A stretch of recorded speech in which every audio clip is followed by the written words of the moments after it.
सारी अथॉरिटी, सारा पावर तो आपके पास है ही, अब क्या गाली देने का भी पावर चाहिए कि गाली देने की भी छूट दे दे संविधान और नियम कानून के तहत उनको? अभिषेक जी, मैं सुन रहा था, देखिए गाली देना बिल्कुल अपने आप में एक अपराध है। अगर कोई जनप्रतिनिधि अगर ऐसा कर रहा हो तो मैं समझता हूँ ये तो और गलत है, क्योंकि जनप्रतिनिधि उस एरिया के, उस विधानसभा क्षेत्र के लाखों मतदाताओं के प्रिविलेज के अनुसार लाखों लोगों के मत के आधार पे उनका जिम्मेदारी तय होता है। जहां तक ब्यूरोक्रेसी की बात है, तो ब्यूरोक्रेसी में लापरवाही देखी जा रही है, लगातार देखी जा रही है। उनके द्वारा जनहित से जुड़े मामलों को निष्पादन करने में देरी देखी जा रही है। लेकिन उसके भी कई रास्ते हैं जिससे उन पर नकेल कसा जा सके।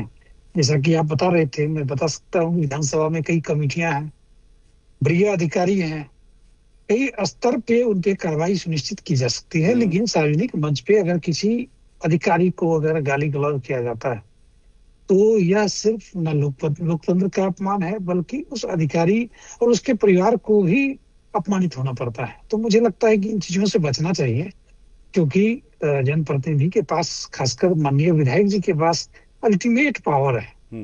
उस पावर का वो इस्तेमाल कर सकते हैं, अपनी शक्ति का प्रदर्शन करते हुए विधानसभा की अलग अलग कमेटियों में जा सकते हैं, वरीय अधिकारी के पास जा सकते हैं और जो कार्रवाई सुनिश्चित कर सकते हैं, जिससे कि आने वाले भविष्य में कोई, तो वही मैं कह रहा हूं ना किशोर कुणाल जी, फिर ये क्या कर रहे थे, विधायक जी क्या कर रहे थे? और सबसे बड़ी बात मैं बार बार कह रहा हूं कि अभिनंदन समारोह था, इन्हीं का अभिनंदन हो रहा था और वहीं पर ये घिनौनी हरकतें कर रहे थे। अब ये कैसा अभिनंदन था? ये विधायक अभिनंदन के लायक भी थे क्या, जिनका सम्मान हो रहा था? जो व्यक्ति अपने ही सम्मान समारोह में इस तरह की घिनौनी चीजें कर रहा हो, घिनौनी हरकत करवा हो, घिना रहा हो, उसको क्या आप करेंगे? वो विधायक सम्मान के योग्य कहां है?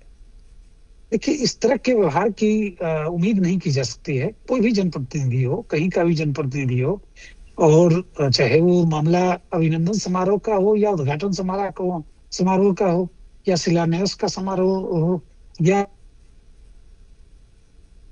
दिशा का बैठक हर महीने होता है जिला में, तो उसका भी मामला हो। देखिए, व्यवहारिक समझ यही कहता है कि किसी भी स्वरूप में अमर्यादित व्यवहार एक्सेप्टेबल नहीं होनी चाहिए। चाहे वो विधायक आरजेडी के विधायक हों, बीजेपी के विधायक हों, या मैं कहता हूँ जेडीयू के ही विधायक क्यों ना हो, अगर वो इस तरह की बातें करें, अगर सार्वजनिक स्तर पे उनका समर्थन नहीं किया जा सकता। मैं तो इस बात को लेकर भी एक चीज सोच रहा हूँ किशोर कुणाल जी, कि इस देश में कानून बना हुआ है कि महिलाओं को लेकर आप आपत्तिजनक टिप्पणी नहीं कर सकते। यहां तक कि महिलाओं को, उसमें एक कानून यह भी है कि आप कितने सेकंड तक अगर लगातार किसी महिला को घूर रहे हैं तो वो भी आप पर लीगल एक्शन का एक बहुत बड़ा कारण बनता है।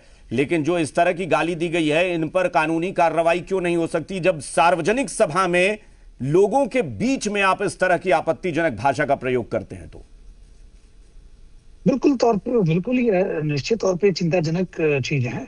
और मैं समझता हूं कि माननीय विधायक वीरेंद्र सिंह जी को जरूर इस बात का एहसास बाद में होगा और वो कोशिश करेंगे कि विवाद हमसे खत्म हो जाए, विवाद अमरनाथ जी बताइए, विधायक जी की करतूत को किस तरीके से